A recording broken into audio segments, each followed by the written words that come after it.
A good morning and a warm welcome from IISS in Washington, D.C. Thank you very much for tuning in for what promises to be an interesting webinar on conflict in Mozambique, grievances, foreign interest, and regional implications.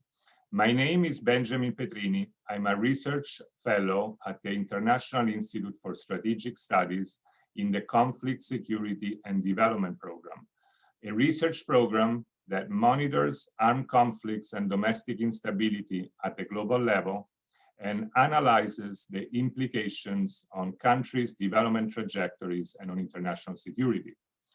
Our team curates the IISS yearly flagship publication on Armed Conflict Survey, which most of you are probably familiar with. It is a pleasure to welcome you today to this online conversation to talk about the armed conflict in Mozambique, its recent evolution, and analyze some of the most important domestic and regional dynamics, as well as the policy implications moving forward. Last month, horrific violence in the province of Cabo Delgado has raised the interest of the international community on this conflict, and we feel it is critical to have an informed discussion. To kick us off, I want to briefly touch upon three dimensions. One, from a humanitarian standpoint, the insurgents' attack on the coastal town of Palma and its takeover, which lasted for 10 days, caused dozens, perhaps hundreds of deaths, and a flow of forcibly displaced people, which reached 670,000 since the conflict onset in October 2017. Second, from a security standpoint, the government's downplay of the attack and seeming inability to counteract the offensive raises questions on the extent to which it will be able to address the conflict, either diplomatically or militarily or a combination of both. It also raises questions on the nature of the potential external support. Third, from an economic and geopolitical point of view, the conflict has implications that go beyond the borders of Mozambique. The indefinite suspension of Total liquefied natural gas project, which is the single largest investment on the African continent, is a blow to Mozambique's ambition to increasingly attract foreign investments beyond oil and gas, at least for the moment, and a blow to its potential to become a key hub in the Indian Ocean to connect Africa to markets in Southeast Asia. All of this comes at a delicate time for Mozambique. Due to COVID, its economy is expected to contract in 2020 for the first time in 28 years. The country was once one of the high-performing countries in Africa economically, averaging 8.4% economic growth between 1993 and 2015, which is twice the average on the continent, and recording a more modest 3% average growth in 2016-2019. However, the positive economic performance of the last few decades was not reflected in parallel investments in its institutions, services, and its people. According to various indices, Mozambique still features among the bottom countries in terms of human development, access to basic services for its people, and institutional quality. All factors that are related to conflict. In this webinar, we will hear from a stellar panel of 4 experts who will talk about the nature of this conflict, the roots of the insurgency that is leading it, and the regional security implications, including the alleged links with extremist Islamist groups on the African continent. And there are competing narratives around this conflict and its escalation. Panelists will also discuss some of the ramifications that I alluded to and what the potential responses are in terms of policy and external interventions in the form of diplomacy, development, and security, among others. I have then the pleasure to welcome the following speakers in order of appearance. Professor Adriano Nuvunga is the director of the Mozambique-based Center for Democracy and Development, and an expert on the country's conflict and development issues. Among several other roles, he's a professor of political science and governance at the Eduardo Mondlane University in Maputo. Dr. Joseph Hanlon is a journalist, a social scientist, and a visiting senior fellow at LSE in London. He has been a renowned expert on Mozambique's current affairs and history over the last several decades, and is the editor of an influential newsletter on Mozambique, which I recommend to anyone with an interest in the country. Elizabeth Shackelford is a senior fellow at the Chicago Council on Global Affairs. She's a former US career diplomat who resigned in 2017 in protest of the Trump administration. As a diplomat, she served in 3 countries in East Africa, Kenya, Somalia, and South Sudan. And in 2020, she published a book, The Dissent Channel, American Diplomacy in a Dishonest Age. Before we start, just some quick logistics and housekeeping rules. We will have a round of remarks by speakers for around 7 minutes each, followed by a Q&A session from myself and from the audience. There are 2 ways to ask questions. You can either use the raise your hand function in Zoom at any moment and be put in line to ask your question directly when the time comes, or you can type your question in the Q&A box on your screen, and I will relate your question to the panelist. Now, Professor Nuvunga, the floor is yours. Thank you all very much and welcome to this webinar.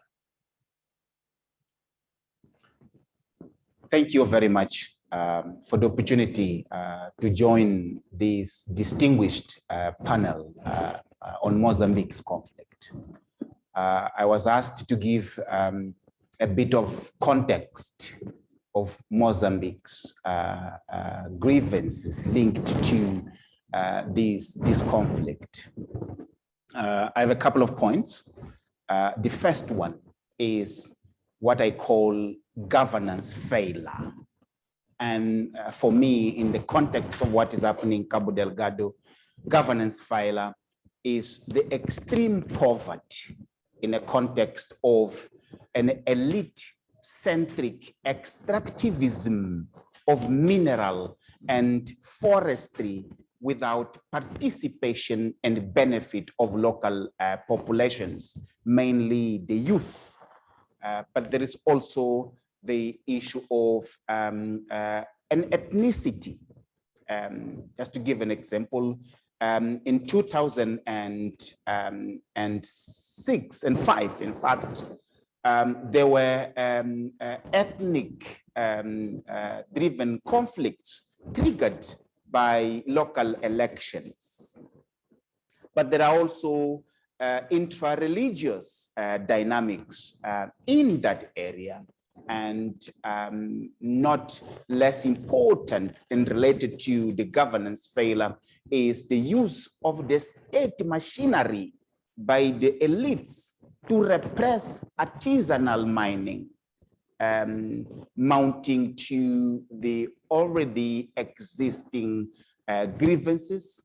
But importantly, on this aspect, it has created an army of disenfranchised young people who were earning some income from the artisanal mining, but they were stopped from that possibility. And this, as I've indicated, it has created an army of young people who were exposed to some cash, and all of a sudden that was stopped by an elite-centric use of the state machinery. This was more in the area of Montepuez some 5 years ago. And next to governance failure is what I call the failing state as organized crime, which intersects or it captures parts of the state machinery for drug trafficking. Conservative estimates suggest that about $500 million transits Mozambique every year, with nearly $100 million being distributed among elites in Mozambique. By the elites here, I mean the people who control the machinery of the state. And for an example, some 25 years ago, 10 tons of hashish were found in the banks of Kiyonga, not because the state machinery to seize that drug, but because there was an accident, meaning that a lot more has been transiting that area, and the state is not only not acting, but importantly, it gives indication of being used by the elites to facilitate the transit of drug from all the way from Cabo Delgado to Maputo, and from where it is then distributed to the globe.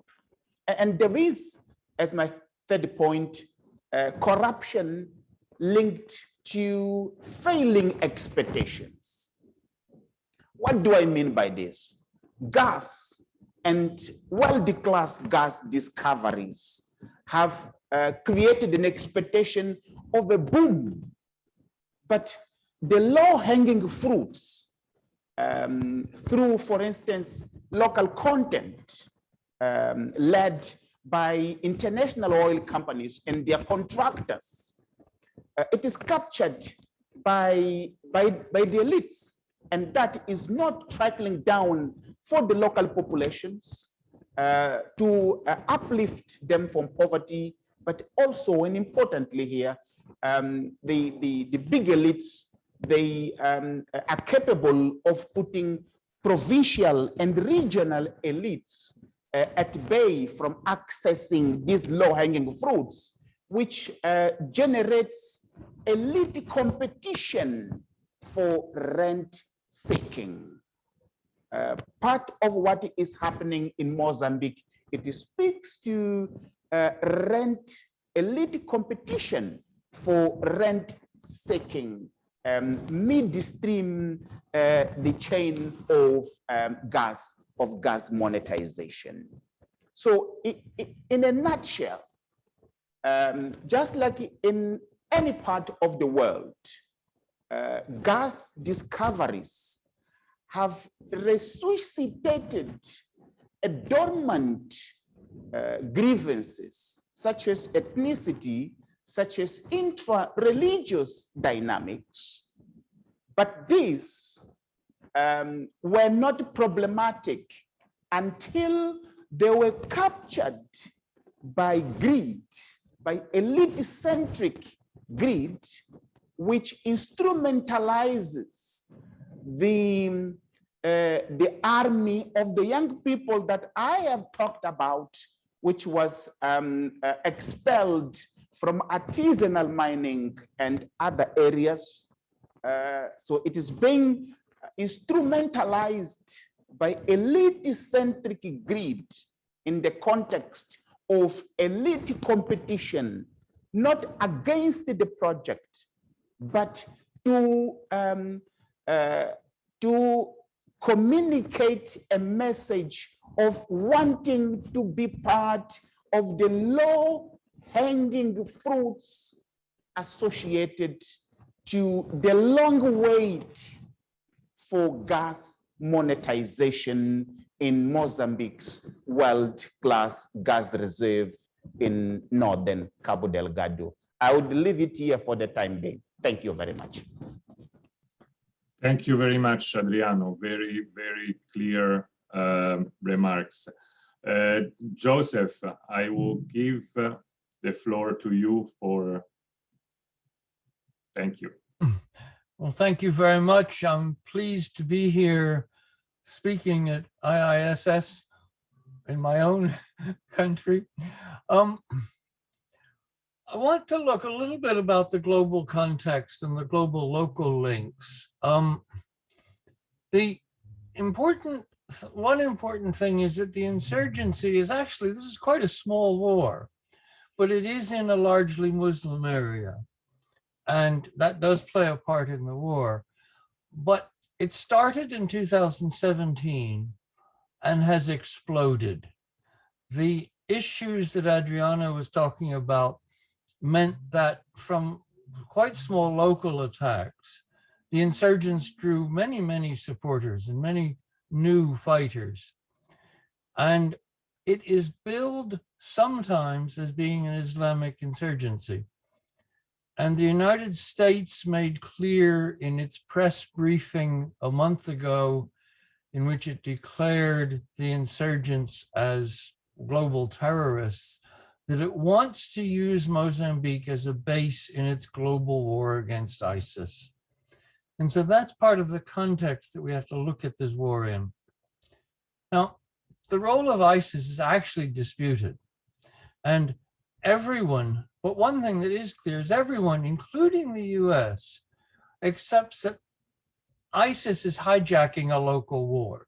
This is a local war with local roots based on inequality, poverty, political and economic exclusion, and particularly no jobs, and exacerbated by the fact that the gas is not creating any local jobs.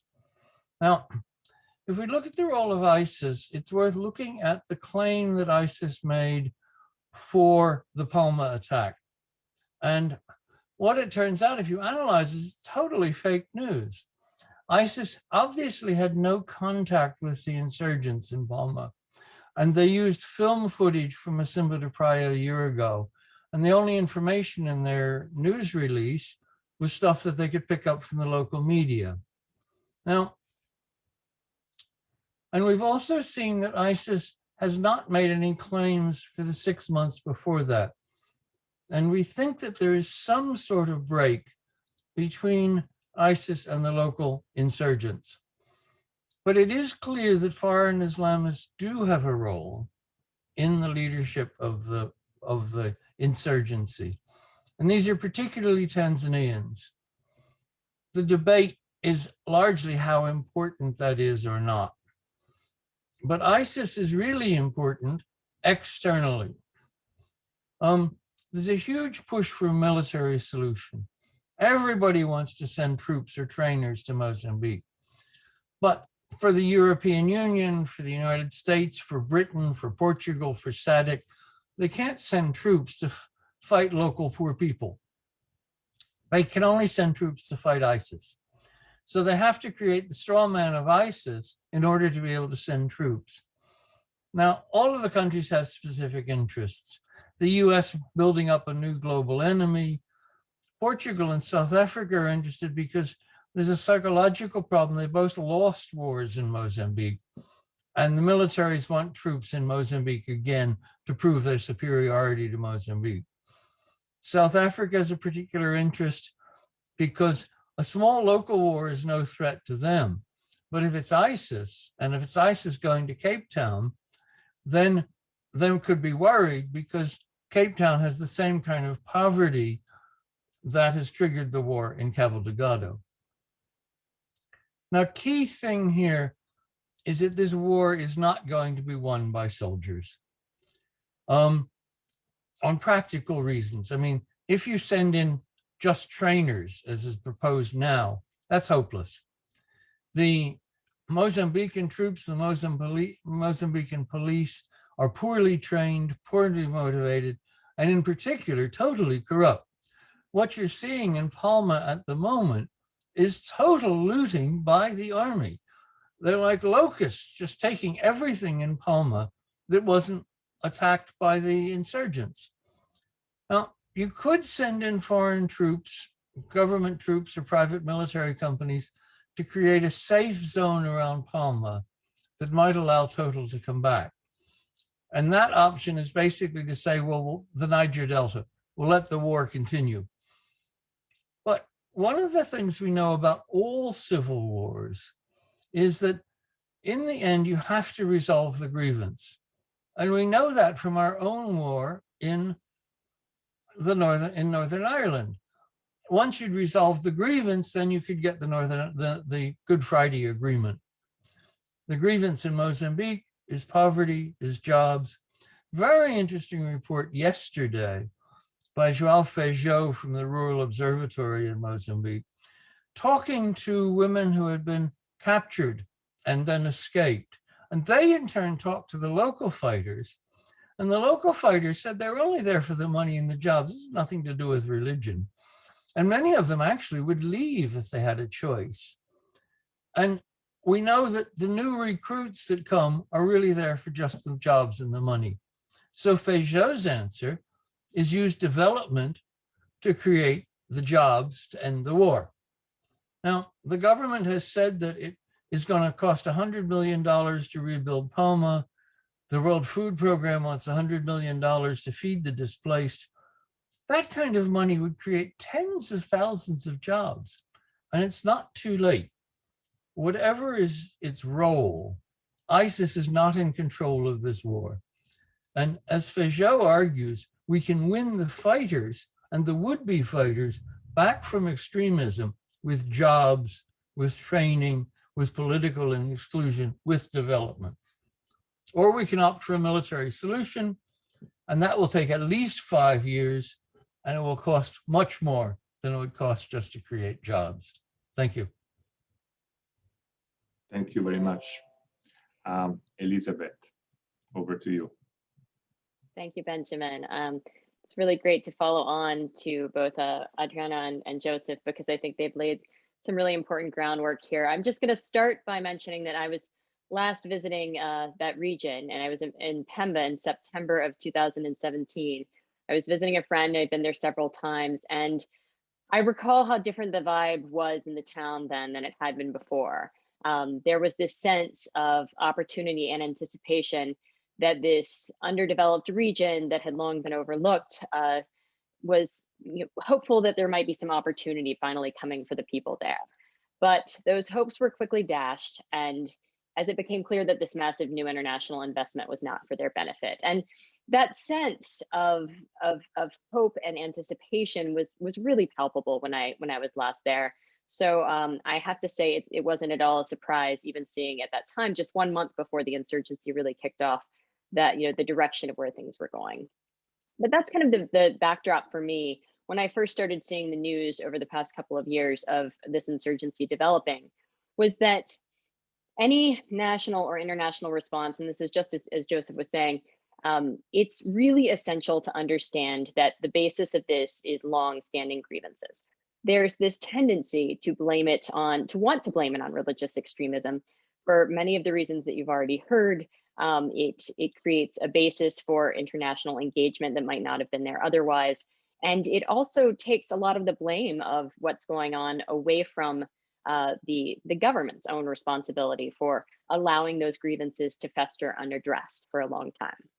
But I worry in particular that the international reactions from outside the region, in particular the United States and the European Union, tend to overemphasize counterterrorism as a response to the expense of other elements. I think what happened just a few weeks ago with the US designation is it's really a potentially troubling direction. And I must say that the fact that the Mozambican government has not invited direct US military action yet is probably a good sign and a wise one. What's most important for outsiders and the United States and others to understand is that this is a new iteration of a very old conflict that has been going on in the region in varying forms for a much longer time than what we're looking at, and certainly predates any role or connection or vague or otherwise to ISIS. And calling it international terrorism is not going to change that reality. The solutions today for long term are the same that should have been implemented many years ago. And they're not easy fixes. Economic development and good governance are really essential. And even if you have a successful counterterrorism response, it will only be temporary. I will preface that by saying it's very difficult to have a successful counterterrorism response that actually resolves the situation. If you look at other places where it's much more of a clear-cut case of an extremist insurgency, such as, for example, Somalia, the United States has been there for many years now, and the best they've been able to do is just contain the situation. They have certainly not resolved the conflict that remains ongoing. So, we hear this allegiance to ISIS, we hear about connections to ISIS, and they do sound alarming, particularly for folks from the outside who don't know the region. But it's important to understand this is neither ideological, tactical, or strategic. And I think Joe gave a really good background to that in terms of why we understand that it's not that level of strategic engagement. It's really a transactional marriage of convenience. And this insurgency has that relationship with ISIS, might be getting some level of training, might have gotten some level of support. We aren't really clear on that, but it's important to understand that this insurgency also has similar connections to the illicit trade, which Adriano was speaking about, that's been longstanding in the region. Essentially, this insurgency is looking for resources, and they're willing to coordinate and cooperate with whoever they need to do that. So again, this gets me back to my main point, which is that leading with a counterterrorism approach, leading with this fear of a religious extremism involved is really not going to address the problem at hand. So in terms of policy options, what needs to be done? First of all, yes, there does need to be a military or police response that is far more effective than what we've had now, because there is a need to put an end to the insurgency before it expands further and potentially moves south into other areas that also have longstanding grievances. But it's essential that that is neither the primary goal, end goal of this entire international partnerships and intervention that's involved, and it also must not undermine attempts to address these other solutions, such as the gross marginalization of the citizens here. Our two other speakers will probably know this far better than I will, but from experience on the ground. But my understanding is that the local population is not necessarily rooting for the government in these cases. There's either a neutrality to it, or there's an understanding of why particularly young people in the region are seeking out this insurgency. It's certainly not clear that who, if you're inside the region, necessarily who the bad guys are. I mean, obviously there have been some horrible human rights abuses, but at the same time, it's important to understand that there have been human rights abuses by the military as well, and by other actors that have been intervening on behalf of the government. So it's essential that any policy response keeps this in mind. So for example, if you have military engagement by, or assistance by, whether it's by the United States, the European Union, or players within the region or South Africa, they need to understand that there is a risk of making these underlying grievances worse to the extent that there are human rights violations that are actively being committed by members of the government or anybody else who is there on their behalf. So it's really essential to prioritize how that security piece is played. And that's a place where partners, whether SADC or others in the region, or other international partners like the United States or Portugal, it's essential that they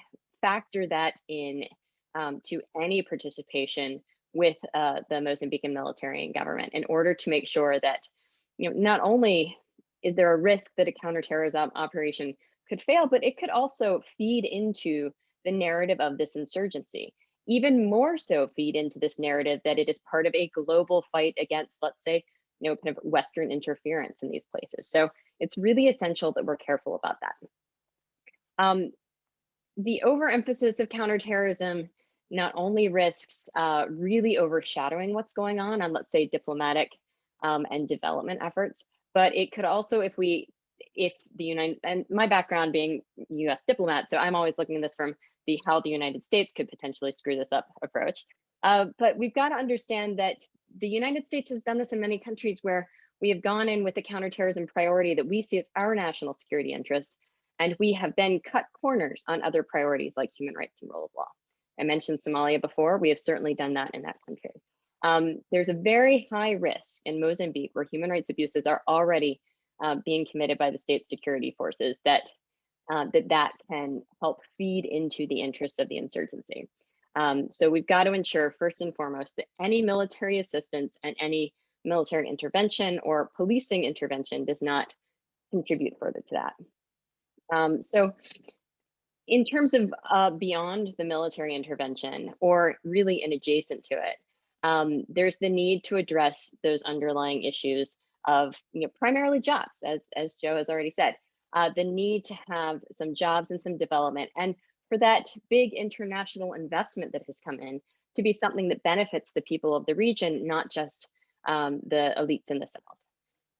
So the United States, South Africa, SADC, whoever is coming in to do, whether it's direct military assistance or training, should ensure that there is a contingency on that, that there is some effective work going on around development partnership and accountability for what's being done, so that the support that's coming in from from donors and from other partners in the region is helping to solve the long-term problems too. If the Mozambican government is really keen to get some of this training and some of the supplies and equipment to assist in this effort, that's leverage that other partner countries can use to ensure that that the Mozambican government takes both paths towards a long-term solution. But it's essential that the priorities are not solely focused on security, because that's going to make for, at best, what we call mowing the grass, which is just containing the violence enough so that it doesn't spill over borders and spill over into other areas of the country. So the best immediate security approach was probably something that would come from SADC. I believe that that would be better than a US military direct engagement for some of the reasons I mentioned before, primarily because it feeds into that ISIS narrative and can help make it a much bigger international issue and global issue than it is at the moment. We're really helping their PR strategy by pushing for that, by pushing that narrative that it is this global incident. So it's really important that to the extent there is a US military role, it stays in the back and it does not take the lead and it doesn't overshadow everything else going on. So I think that what you've got for a policy approach, the best case forward is digging in for the long haul effort to really rebuild this region economically from a development perspective, and also start participating in something that should have happened a long time ago, which is pushing for a national identity that incorporates the North. These aren't easy fixes, and counterterrorism is certainly not going to address it. So I think it's essential that everybody who comes in to assist the Mozambican government, whether it's for their own local security regions, like ensuring that the border areas are secure, or whether it's for interest in the investment that's the international investment going on in the region. It's essential that everyone recognize this is a long-standing, bubbling civil war that is based in grievances that have long outdated any alliance or association with international terrorist groups. Thank you very much, Elizabeth. We have heard a lot of perspectives, and I think all the most important points from all of you. So in terms of governance and the role of failed expectations, some of the links or alleged links between the local insurgency and ISIS, some of the regional dimensions, and a lot around the potential responses that cannot be only military responses, but need to be around governance, around development, around diplomacy. The international terrorism label is definitely not something that helps the resolution of this country, but only increases its visibility globally for the wrong reasons. And the need for both short and long-term approaches. I would like now to call again on Joseph and to stay for a moment on the political settlement and to contextualize a bit the conflict between Frelimo and Renamo that ended in 1993, but had some relapse with a latest agreement in 2019. So I'm really I read some around this. To what extent the weakness of the political settlement in the country that has been so long-standing now for almost a generation overlaps or is a factor for the current conflict, for the grievances, or as Elizabeth alluded to, the lack of a national identity or the lack of social cohesion. What can you tell us about that, Joseph? Thank you. Wow. Okay. Two things. One is that you have to remember that the Renamo War was very much from the Cold War period. This was a Cold War proxy war. And apartheid South Africa was licensed by the United States during the Cold War to attack Mozambique because Mozambique was seen as communist. And that war did huge damage. 1 million people died in that war. And so we come to the end of that war with real antagonisms between the two sides. There was a settlement which came about because the Cold War ended. And there was a hope on the Renamo side that there would be some sort of power sharing. They believed that the peace accord involved power and resource sharing. Frelimo didn't. And so there was, even though people were incorporated into the army, very few of them got into senior posts.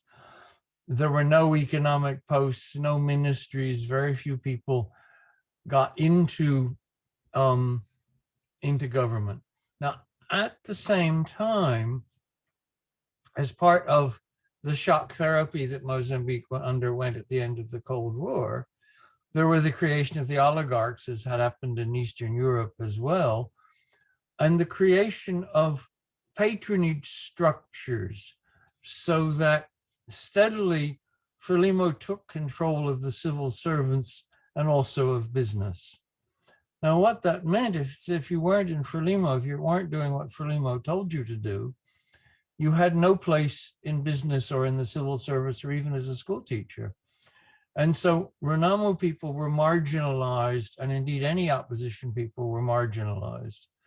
And so that has continued through until the present. Now, Renamo is not particularly important anymore, but it carries forward to this marginalization. If you're not in Frelimo, you're out. And the group in Cabo Delgado down the coast has felt marginalized. And interestingly, it's actually voted for Renamo in elections because they saw Renamo as the party that represented the marginalized groups.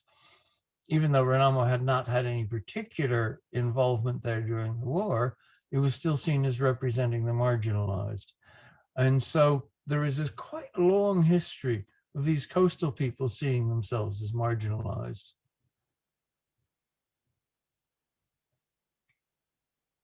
Thank you. Adriano, a question for you on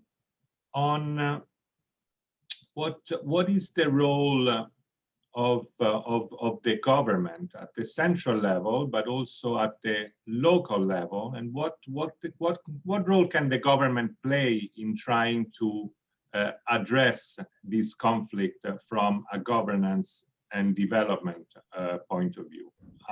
You mentioned issues around the lack of the failed expectations and the aspirations that came in with the gas project and all the revenues or the expected revenues.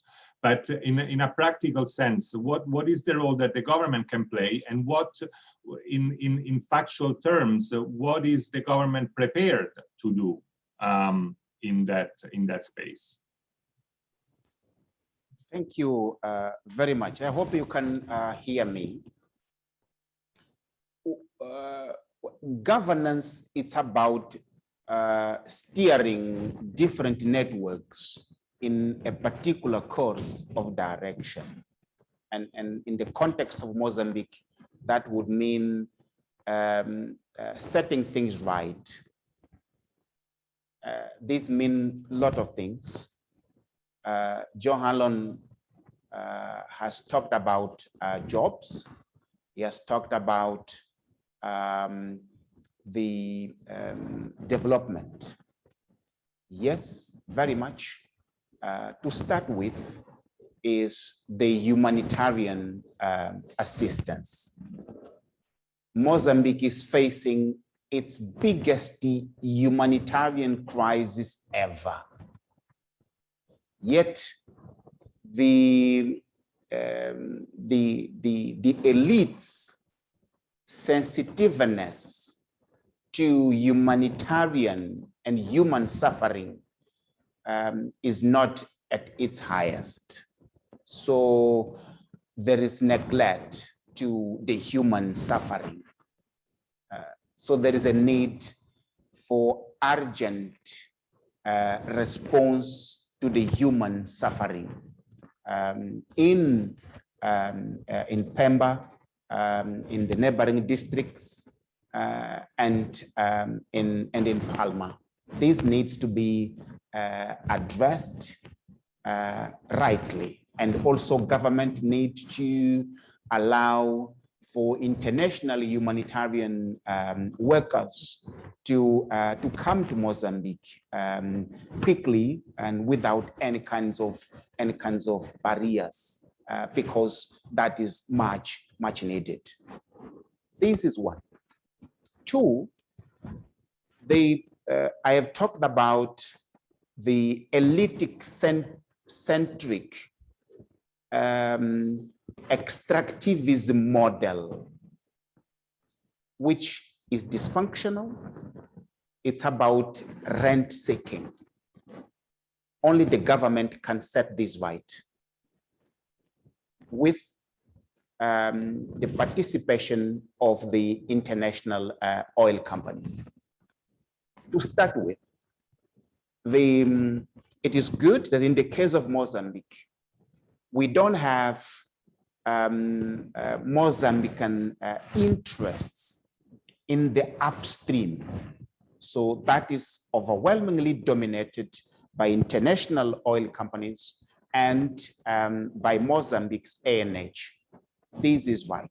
This is correct.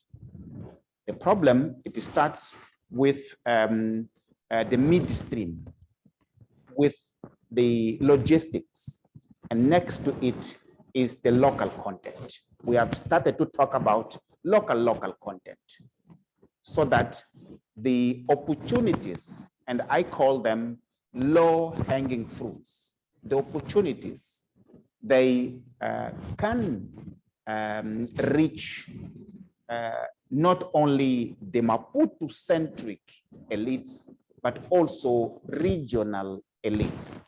And through that, create jobs for the young people that are in a situation of hopelessness in Cabo Delgado. Government has put in place ADIN, which is the Spatial Development Agency. This is a right initiative, but it needs to be set right. Its governance has to be set right. Its funding is to be set right, transparent, accountable, and framed in a good governance context. What do I mean by this? At the moment, government is rallying international support for the funding of ADIN. This is not right. This is going to amount to the existing problems, some of which have led to the current situation. ADIN should be embedded in the oil and gas contract, allow a third party to play an important role in getting some of the money as part of recoverable cost, to be transparently, in a context of accountability, be spread for the young people and women who are suffering in Cabo Delgado. To allow government to go out, borrow $1 billion that will create the existing now resource scarce that is making it difficult for Mozambique to progress. And as part of that, the issue of logistics, it's important to have a nuanced understanding of who wins and who loses with every and each policy option for that. And there is a need for dialogue. We have put in place a platform for dialogue on business, security, and human rights using the framework of the voluntary principles, precisely to frame violent extremism in Cabo Delgado as a local problem which needs to be addressed by local stakeholders from a local perspective. So it's important to understand that, because to conclude, there are local grievances, ethnicity, there is intra-religious issues, but this has been there for ages. It has never resulted in gunshots. It only resulted in gunshots when it was captured by elite-centric greed. So there is need to address that. At the moment, I don't see this moving in the right direction from the government. We see more a willingness to move the militarization, perhaps in response to some of the demands by the international oil companies. That, as Elizabeth has rightly said, it is not the right direction, as it might give a short-term solution, but that's going to be temporary and not sustainable. Cabo Delgado needs an investment to build trust. That is lacking at the moment. Trust building is key, and government needs to be empowered to move in that direction. I'll leave it here for the time being. Thank you. Thank you, Adriano. Very good remarks. Elizabeth, briefly, how can the international community support some of these local approaches and resolving some of these local grievances that Adriano has been mentioning? You alluded to the Southern African Development Community. What is the role that regional organization can play, or even more at the multilateral level? The role of the UN or of other bilateral actors. Sorry, before you answer, then I'll ask the audience to raise their question in the Q&A or raise your hand. I see some people are already queuing, and after this, you'll be able to raise your question. Thank you, Elizabeth. Certainly. Well, I think that the real core to what international partners, whether region or more broadly multilateral, can do really comes back to what Adriano was just mentioning, which is the trust building necessary for good governance. And the first primary role of international partners who want to assist is to not make the problem worse, which means the international partners need to be very aware of the potential negative externalities of assistance, particularly assistance coming in from the security perspective. So I'm a big believer in conditioning some of what the government is seeking assistance on. You know, and we have to be very careful with, you know, there are issues of sovereignty, of course, and so you need to make it something that the Mozambican government wants to bring in and wants to participate and partner on. So that requires making sure that you can marry together assistance that is what the government is looking for with the kind of criteria that's going to ensure that this type of assistance is executed in a way that addresses those long-standing issues, or at least does not make them worse. So, for example, you know, partnerships coming in, it shouldn't be just military assistance or monetary assistance without any strings attached. There needs to be some recognition that if it comes in without accountability, transparency, and some measure of strong governance incorporated with it, then you risk really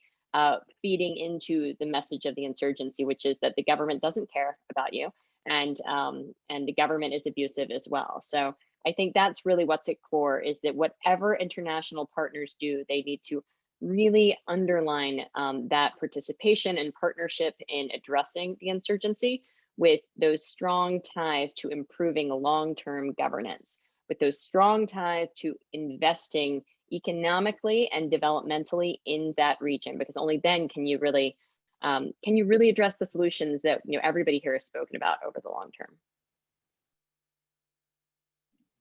Thank you very much.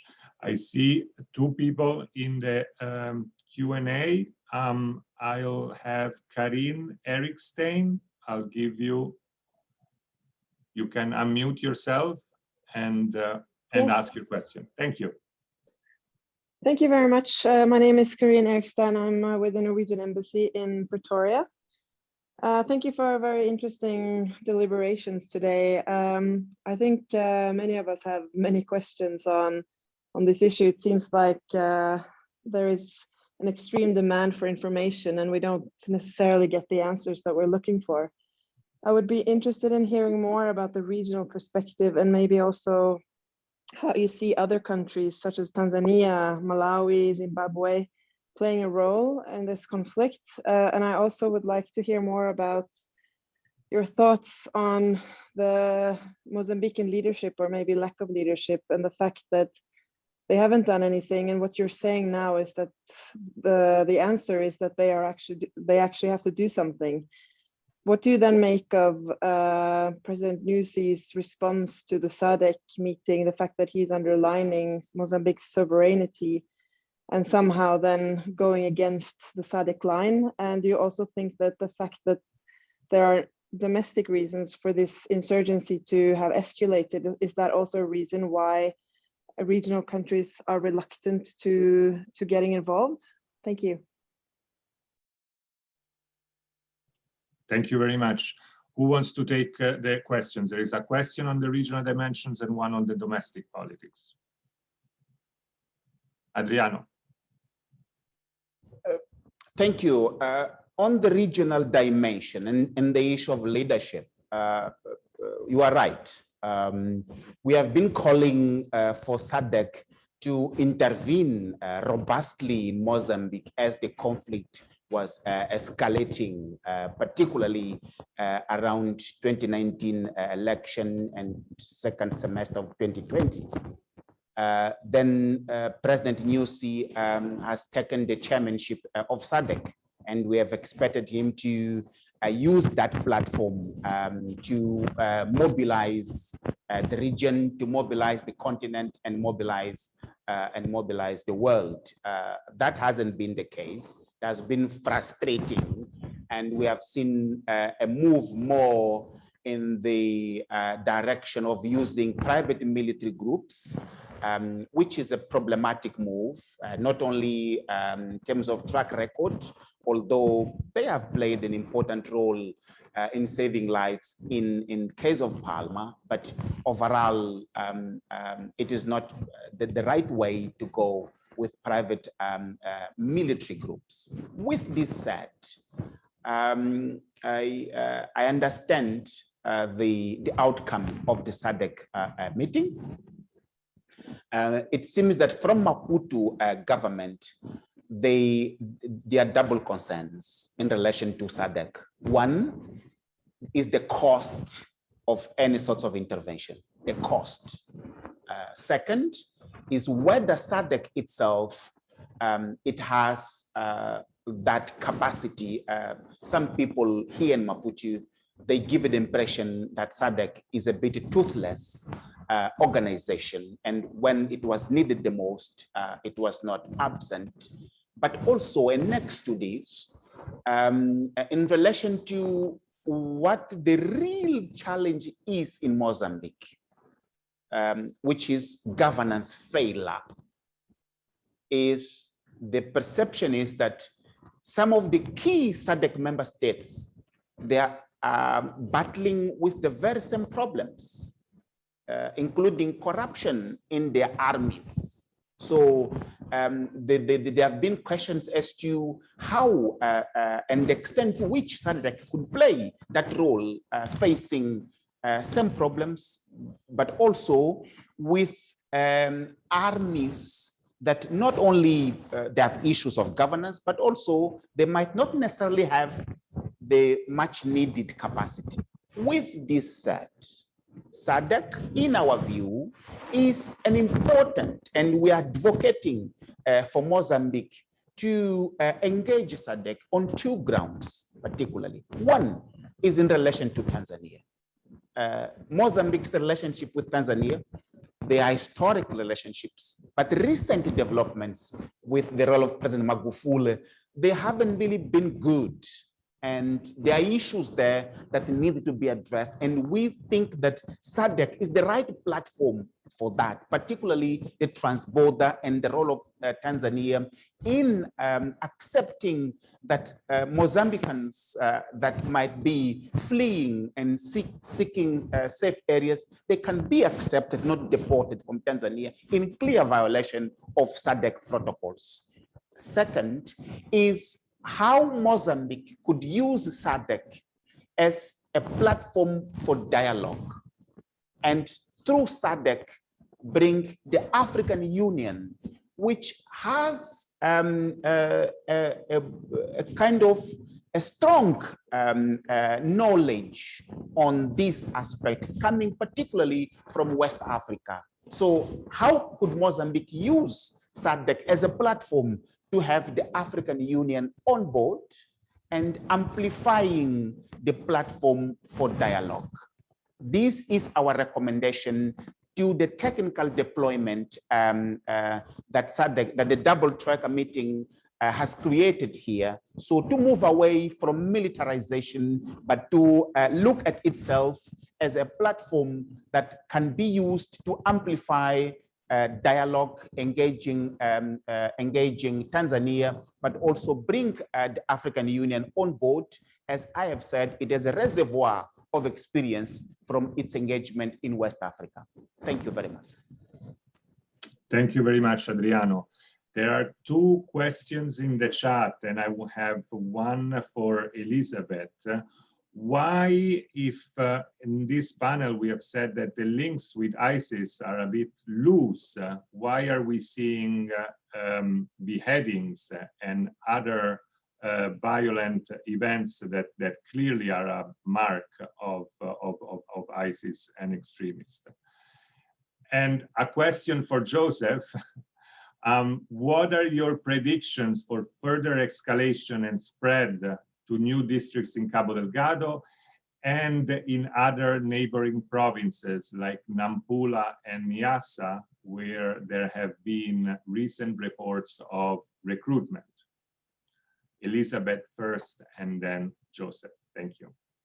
Certainly. Well, there's a really quick answer to that question of the changing terror tactics that have been used, and it happened at a particular point in the insurrection. And my opinion is that it was part of this transactional relationship. It served no other strategic purpose but to really reinforce this view that there is this greater connection to a more scary global terrorism approach. And my expectation is that there was an exchange of sorts of, you show us that you can be part of this larger global terrorism mechanism, and we'll help you with resources.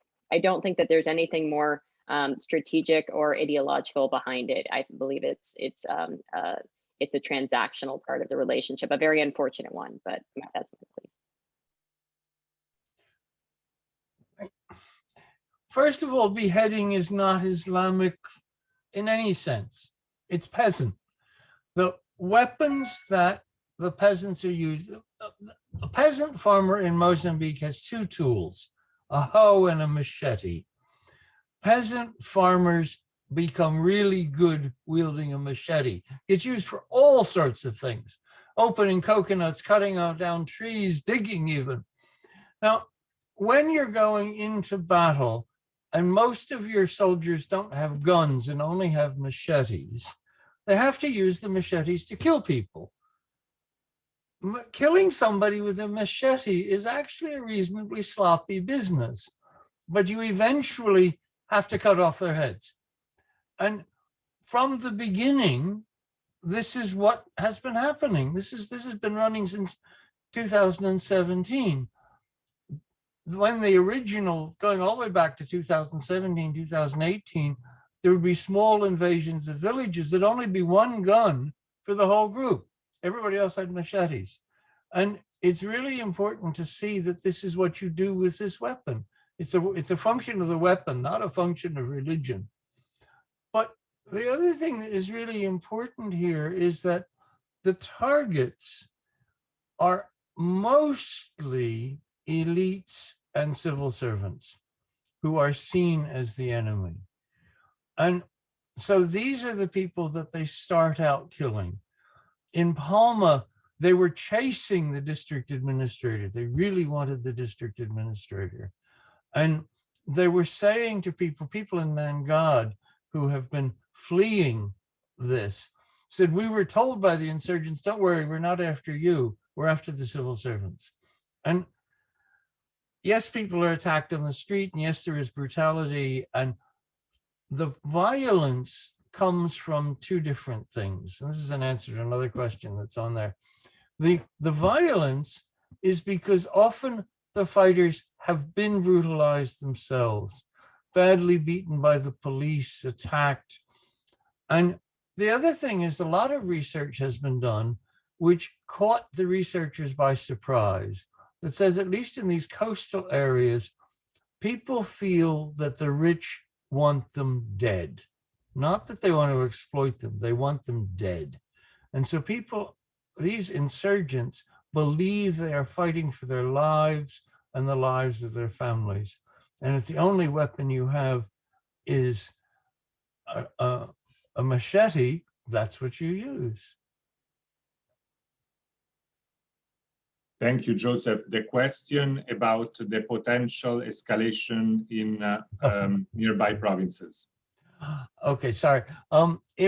Yes, what the expansion would be, first of all, elsewhere in Cabo Delgado province, and then secondly, into Islamic areas of Niassa and Nampula province.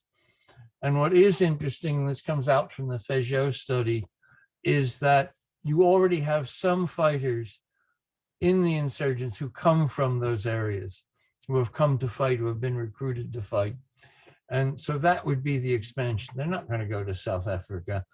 And there may be some fighting across into Tanzania. This is slightly hard to tell about what the links are into Tanzania, but definitely into Muslim areas of the neighboring provinces, which have the same poverty problems, the same grievances.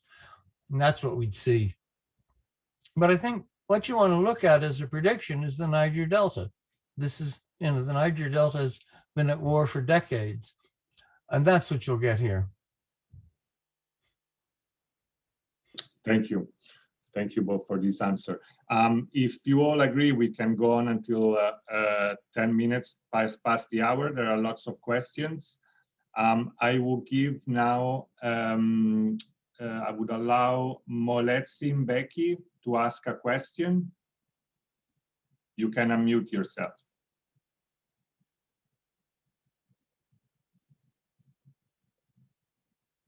Thank you. Can you hear me?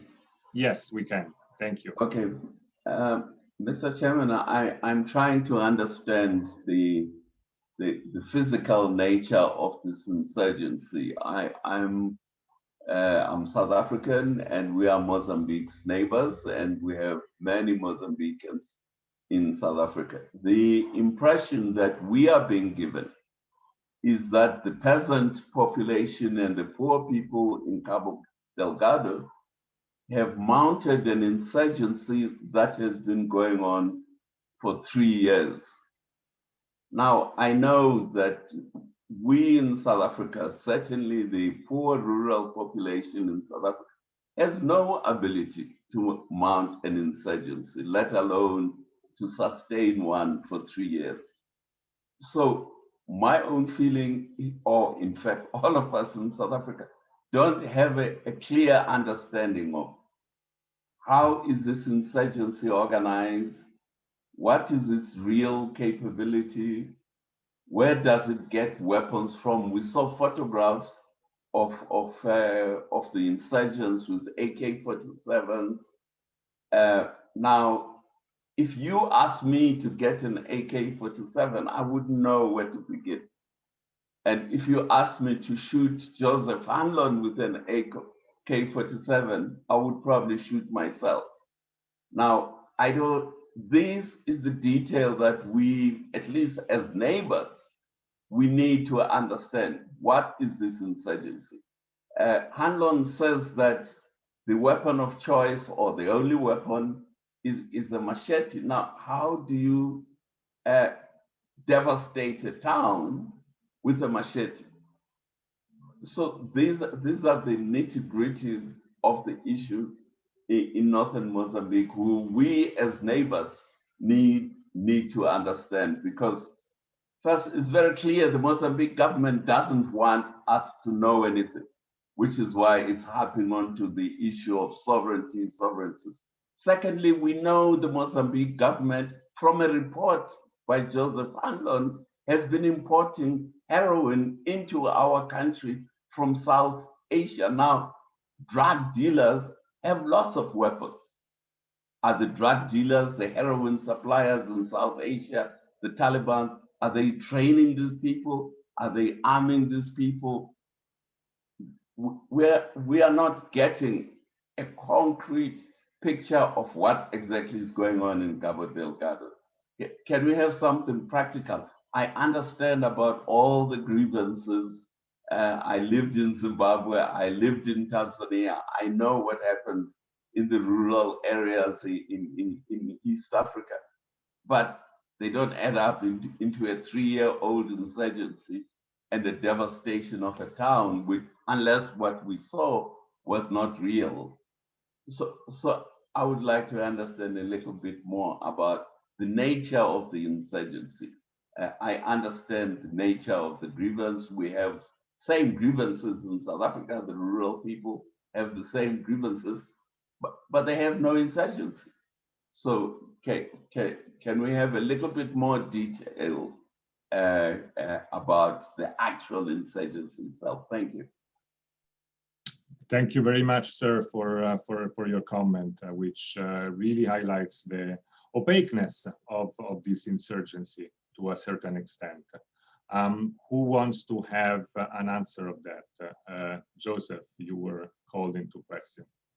You're muted. I would say several things to Maletsi. First of all, the insurgents virtually walked into Palma unresisted. There weren't any soldiers there. There weren't any police. They all ran away. So that's the first reason, that you haven't got, there isn't an opposition. There isn't fighting. The soldiers say, we're poorly paid, poorly fed. We're not from here. We don't know what this war is about. So we're not going to risk our lives. And so they flee into the bush. Now, the arms issue, the AK-47s are the standard issue for the Mozambican police and army. So you raid a barracks, you raid an army base, you raid the police, you just collect hundreds of them, all the rounds of ammunition. And the other thing that they've been collecting are vehicles. So they raid the police and they drive off in all the police cars. So the arming of this is really important. Now, the foot soldiers, there will be a few guns to go around, but not enough. So the foot soldiers are armed a lot with machetes, with some people with guns. So the AK-47s can be used if there's an opposition, but if you're just going house to house or whatever, it's the machete that you use. I think that the issue here is that the Mozambicans didn't take it seriously, and their own really corrupted system has made it impossible to respond. Now, I want to say one thing about the drug trade, which I think is ironic, and that is the drug trade is not linked to the insurgency at all. And one of the things that has happened is the way the drug trade works is you have drugs coming down the coast on dhows. They're unloaded onto beaches.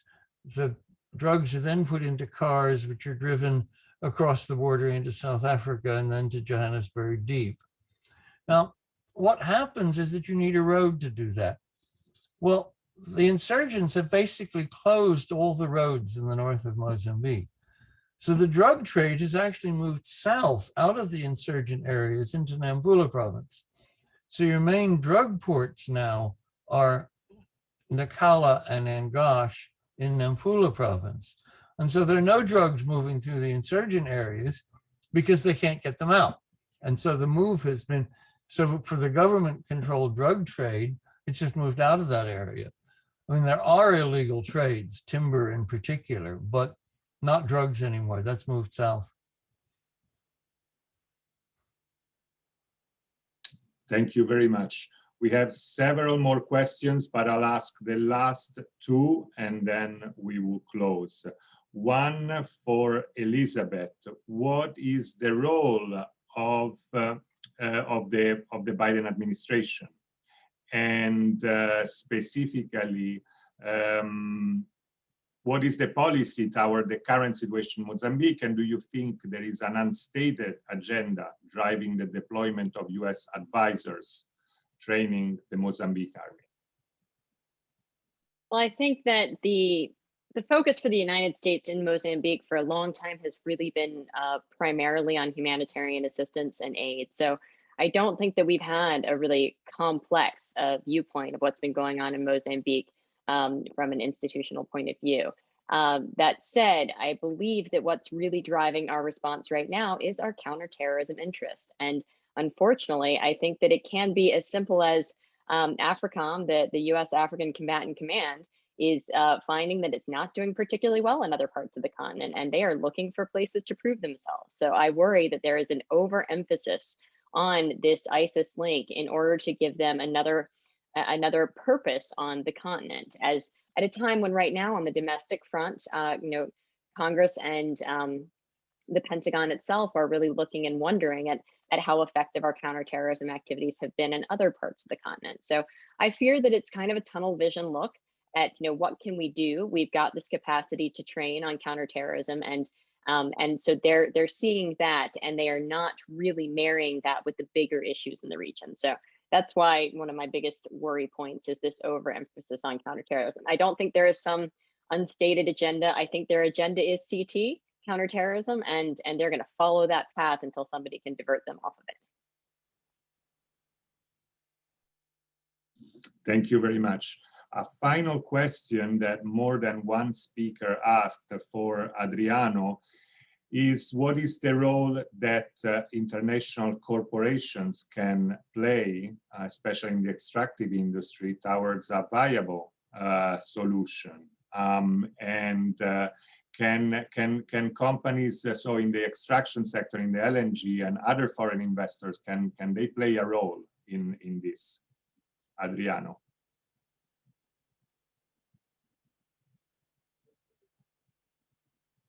Maybe Adriano dropped off. Joseph, do you have an answer to that, or Elizabeth, before we close?